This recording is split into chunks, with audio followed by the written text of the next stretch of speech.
ఒకప్పుడు పచ్చని పొలాలతో, పొడవాటి చెట్లతో చుట్టుముట్టిన ఓ ప్రశాంతమైన గ్రామంలో రాము అనే బాలుడు జీవించేవాడు. రాము మనసుకు మంచివాడే కాని చాలా మాంద్యుడు. ఎప్పుడూ పని చేయకుండా ధనవంతుడు కావాలని కలలు కనేవాడు. ఒకరోజు అడవిలో నడుస్తూ రాము ఒక తెల్లని ఆవు ముల్లుల మధ్య ఇరుక్కుపోయిందని చూశాడు.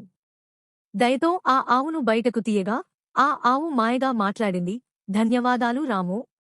నీకు ఒక ఆశీర్వాదం ఇస్తాను." రాము ఆనందంతో నిత్యం బంగారు నాణేలు ఇస్తూ ఉండే ఒక కుండ కావాలి అని కోరాడు. ఆ మాయా ఆవు చిరునవ్వుతో, "దాన్ని జాగ్రత్తగా ఉపయోగించు" అంది. రాము సంతోషంగా ఆ కుండను ఇంటికి తీసుకెళ్లి ప్రతిరోజూ బంగారం సేకరించడం ప్రారంభించాడు. రాము వద్ద వచ్చిన సంపద చూసి అతని పొరుగువాడు గోపీకి అసూయ కలిగింది. ఒక రాత్రి రహస్యంగా రాము ఇంటికి వెళ్లి ఆ మాయాకుండ ఎక్కడ ఉందో చూశాడు. దాన్ని దొంగిలించాలని నిర్ణయించుకున్నాడు.